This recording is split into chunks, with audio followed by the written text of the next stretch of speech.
बढ़ती हुई जंग की टेंशन, देश विदेश के बदलते हुए समीकरण, तेल गैस सब महंगा, क्या करें, कैसे करें अपनी फाइनेंशियल प्लानिंग। गलत महादशा में लिया गया आपका एक गलत फैसला आपके 10 साल की मेहनत को यूं चुटकियों में बर्बाद कर सकता है।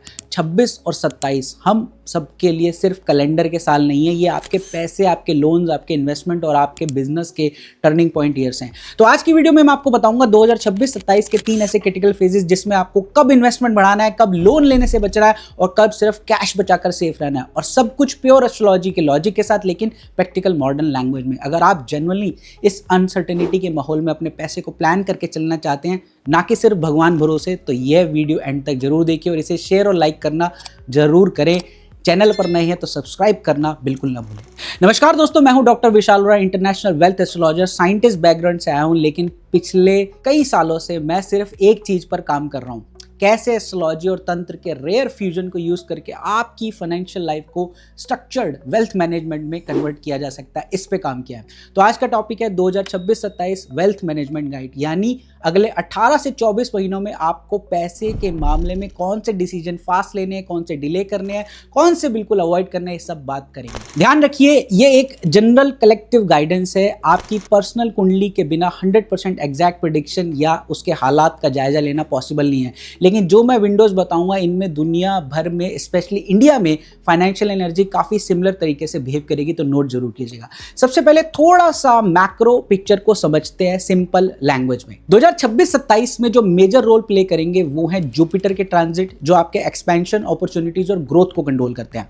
सैटर्न के ट्रांजिट, जो डिसिप्लिन, लोन्स, कार्मिक रिजल्ट्स और हार्डवर्क के हिसाब के करता धरता है।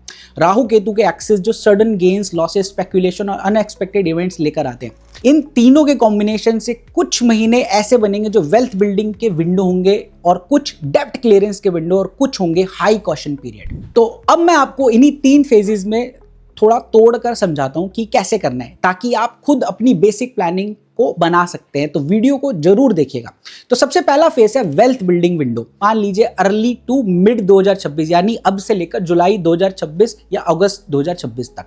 तो इस पीरियड में जुपिटर का सपोर्ट कंपैरेटिवली स्ट्रांग रहेगा और काफी लोगों के लिए करियर, बिजनेस और इनकम एक्सपेंशन के अपॉर्चुनिटीज खुल सकते हैं। तो इस फेज में आपको क्या करना चाहिए? SIPs and long term investment. तो number 1, systematic long term investment को प्रायोरिटी दीजिए।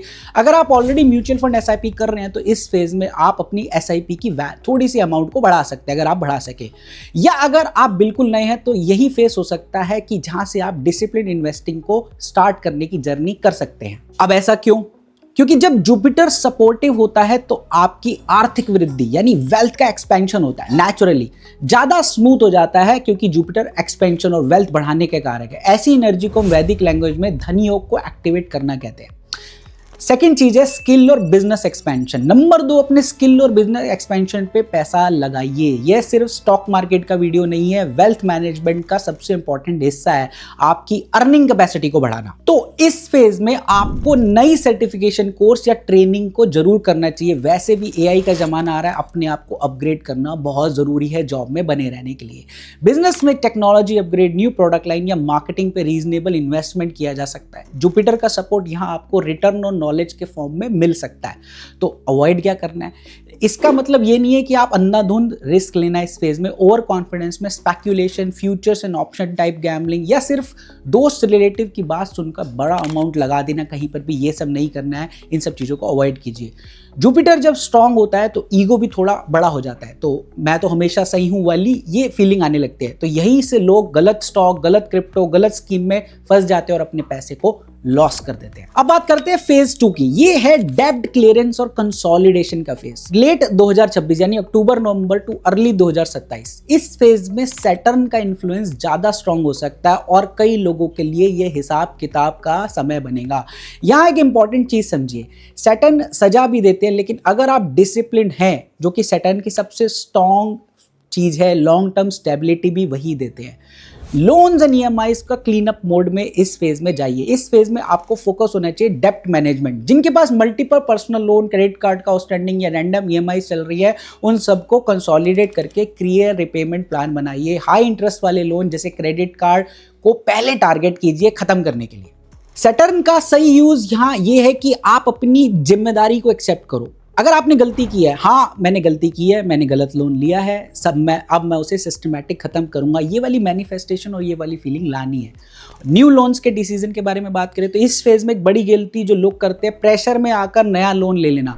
गाड़ी का प्रेशर, घर के लोगों का गाड़ी ले लो प्रेशर, सोसाइटी का स्टेटस प्रेशर, नया आईफोन। अगर आपकी पर्सनल कुंडली का 6th हाउस जो कि ऋण भाव ऑलरेडी वीक है, तो इस फेज में नया लोन आपको लंबे समय तक प्रेशर में रख सकता है, बिल्कुल नहीं लेना। सो अनलेस आप बहुत स्ट्रॉन्ग अर्निंग विजिबिलिटी के साथ हो, इस फेज में luxury loans, expensive car etcetera, इन सबको अवॉइड कीजिए। या हमको सिर्फ प्रोडक्टिव लोन्स के बारे में कंसीडर करना है जिससे कि रियल इनकम जनरेट हो, कैश फ्लो जनरेट हो, जैसे बिजनेस लोन, एक्सपेंशन या एसेंशियल होम लोन, वो अभी आपको केयरफुली लेना है। तो इमरजेंसी कैश और डिसिप्लिन ये जरूर बनाना है। Emergency fund set and discipline को रिवॉर्ड करते हैं, तो इस विंडो का तीसरा काम है इमरजेंसी फंड क्रिएट करना। कम से कम 3 से 6 महीने का एक्सपेंसेस आप अलग से सेव करके रखना है और उस फंड को लालच या फियर में बिल्कुल भी नहीं छेड़ना है।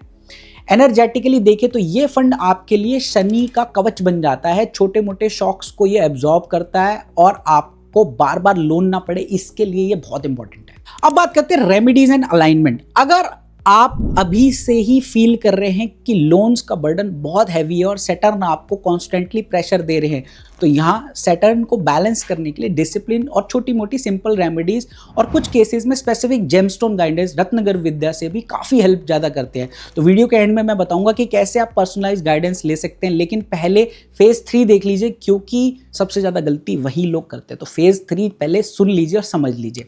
फेज 3 है high caution and rebalancing window. मान लीजिए ये मिड टू लेट 2027 की बात कर रहा हूं मैं। इस पीरियड में राहु केतु एक्सिस का इन्फ्लुएंस काफी स्ट्रांग होगा, ट्रांजिट भी होगा उनका।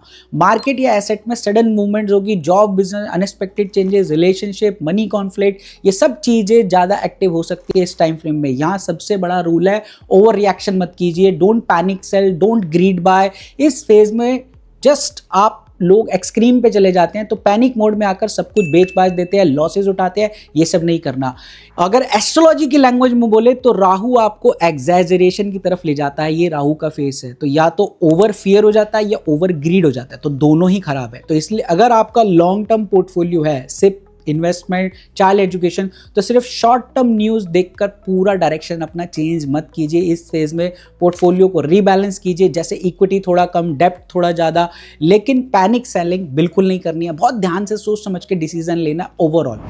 अब बात करते हैं थोड़े बिग लाइफ डिसीजंस की। तो ये पीरियड अक्सर लोग सडन पार्टनरशिप बनाते हैं, उनके लाइफ के कुछ इंपॉर्टेंट बिग डिसीजन होते हैं, तो यहीं पर वो मेक और मार करते हैं। इंपल्सिव बिजनेस शुरू कर देते हैं या इमोशनल डिसीजन लेकर ह्यूज फाइनेंशियल कमिटमेंट कर लेते हैं। यहाँ गोल्डन रूल याद रखिए, जब इमोशंस हाई होते हैं तो डिसीजंस लो क्वालिटी के हो जाते हैं। और अगर आपकी पर्सनल दशा भी Rahu Ketu Shani type challenging face में चल रही हो, तो इस विंडो में बहुत बड़ा फाइनेंशियल डिसीजन लेने से पहले कम से कम 1-2 बार तैयारी से सोचिए।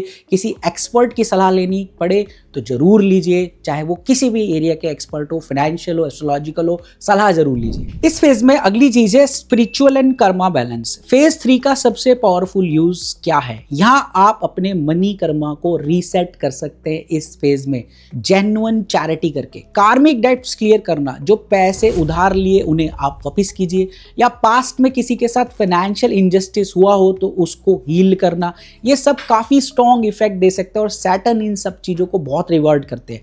जुपिटर सैटर्न राहु के कॉम्बिनेशन में ये कार्मिक क्लीनअप आपको नेक्स्ट साइकिल के लिए बिल्कुल तैयार कर देता है। चलिए एक छोटा सा रिकैप करते हैं ताकि आपके दिमाग में क्लियर रोड मैप बन जाए कि मैंने जो जो बताया उसको कैसे एग्जीक्यूट करना। तो हमने बात की फेज 1 जो कि है wealth building window. Long term investment, SIP start करिए, चल रही है तो बढ़ाइए। स्किल्स और बिजनेस एक्सपेंशन में अच्छा लॉजिकल इन्वेस्टमेंट कीजिए और ओवर कॉन्फिडेंस और ब्लाइंड स्पेक्यूलेशन से दूर रहिए। फेज 2 में डेप्ट क्लियरेंस और कंसोलिडेशन की बात करी मैंने। हाई इंटरेस्ट लोन को एग्रेसिवली क्लियर कीजिए, न्यू लग्जरी लोन से बचिए, इमरजेंसी फंड बनाइए, 3 से 6 महीने का बफर आपके पास होना चाहिए।